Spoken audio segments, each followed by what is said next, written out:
Hello students, ये question है आपके सामने और इसमें लिखा है कि the number of theta theta की टोटल वैल्यूज फाइंड करनी है जो कि 0 से 4 पाई के बीच में हो, for which this system of equations has no solution.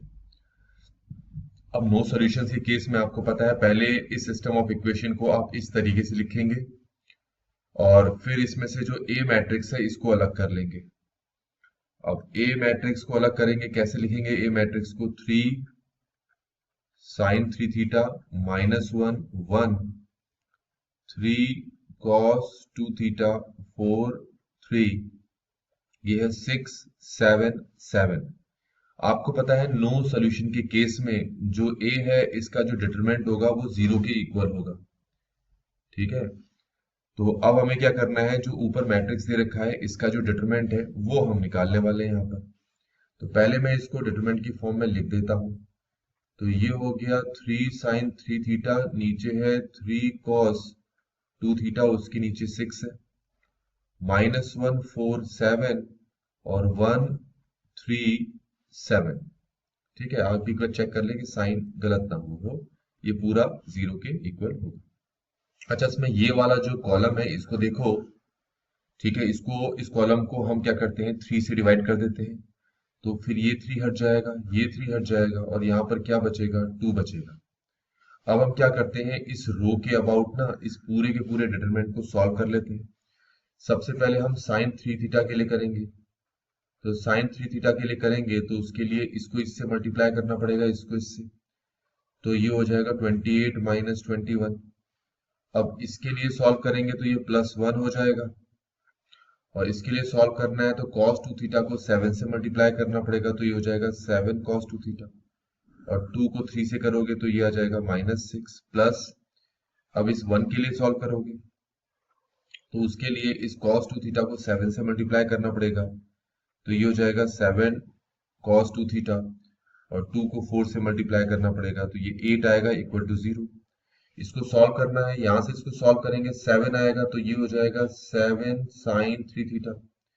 इसको तो ऐसे ही रखेंगे तो ये हो जाएगा 7 cos 2 थीटा -6। यहाँ पर भी ये हो जाएगा हमारे पास 7 cos 2 theta -8 equal to 0। Simplify करते हैं तो 7 साइन 3 थीटा ऐसे ही रहेगा, ये हो जाएगा 14 cos 2 थीटा और ये भी हो जाएगा -14 विच इज इक्वल टू 0। पूरी इक्वेशन को 7 से डिवाइड कर दो तो ये हो जाएगा 7 3 थीटा 2 cos 2 थीटा और 14 इक्वल टू 0। ये समझ में आ गया हो। अब यहाँ पर साइन 3 थीटा का फॉर्मूला रखेंगे जो कि होता है 3 sine theta -4 sine cube theta. 2 तो ऐसे ही रहेगा, cos 2 थीटा होता है 1 - 2 साइन स्क्वायर थीटा और लास्ट में -2 है इक्वल टू 0। सिंप्लीफाई करेंगे तो ये तो उतार दिया, माइनस ये भी उतार दिया, 2 से अंदर मल्टीप्लाई करेंगे दोनों को तो ये 2 - 4 साइन स्क्वायर थीटा -2 हो जाएगा इक्वल टू 0। अब देखिए ये दोनों तो कैंसिल हो जाएंगे। अब जो हमारे पास बच गया है इन सबको माइनस से मल्टीप्लाई कर दें तो ये हो जाएगा 4 sine cube theta plus 4 sine square theta -3 sine theta equal to 0। अब इसमें से क्योंकि साइन थीटा कॉमन निकल रहा है तो अंदर बच रहा है 4 sine square theta plus 4 sine theta -3 equal to 0। तो इसका सीधा सा मतलब हो गया कि एक बार तो इसको 0 के इक्वल रखोगे, एक बार इसको 0 के इक्वल रखोगे। तो हम लिखेंगे साइन थीटा इक्वल टू 0 और साथ में हो गया 4 sine square theta plus 4 sine theta -3 equal to 0। अभी के लिए अगर मैं इसको मिड टर्म स्प्लिटिंग से सॉल्व करता हूँ, 4 sine square theta 6 sine theta -2 sine theta -3 equal to 0। तो ये हमें मिल जाता है यहाँ से 2 साइन थीटा -1 और 2 साइन थीटा +3 इक्वल टू 0। तो साइन थीटा की एक वैल्यू तो 1/2 मिल जाएगी और साइन थीटा की एक वैल्यू -3/2 मिलेगी। यहां तक समझ में आ गया होगा। अब आगे क्या करना है हमने, देखो साइन थीटा की ये वाली वैल्यू तो पॉसिबल नहीं है क्योंकि ये तो 1 से बड़ा है, तो इसका मतलब साइन थीटा की ये वैल्यू और यही वैल्यू पॉसिबल है।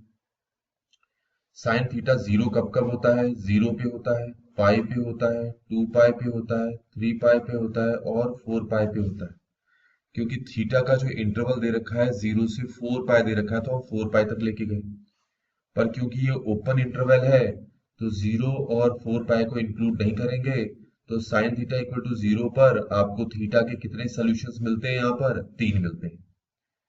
अब यहाँ पर इसके लिए आते हैं, साइन थीटा आपका 1/2, तो आपको पता है जो थीटा है वो फर्स्ट क्वाड्रेंट और जो सेकंड क्वाड्रेंट है इसमें पॉजिटिव होता है। तो 0 से 2 पाई के बीच में ढूंढना है, तो पहले 0 से, ध्यान रखो, सॉरी 0 से 4 पाई के बीच में ढूंढना है, तो पहले 0 से 2 पाई के बीच में तो ये 2 बार आ रहा है, देन 2 पाई से 4 पाई के बीच में भी 2 बार आ रहा है, तो इसके टोटल सोल्यूशन कितने हो गए, 4। और यहां से टोटल सोल्यूशन कितने हुए आपके, 3। तो ये ओवरऑल सोल्यूशंस आपके कितने मिल गए, आपको 7 मिल गए हैं। तो क्वेश्चन में आपसे शायद यही पूछा था कि number of solution, number of theta की वैल्यू बतानी है आपको, जिसके लिए ये सिस्टम ऑफ इक्वेशन जो है नो सोल्यूशन इसके पास, तो वो आपके पास कितने हैं, वो आपके पास नंबर ऑफ सॉल्यूशंस कितने आ गए, 7 आ गए। इस तरीके से बच्चों ये क्वेश्चन यहाँ पर कंप्लीट होता है।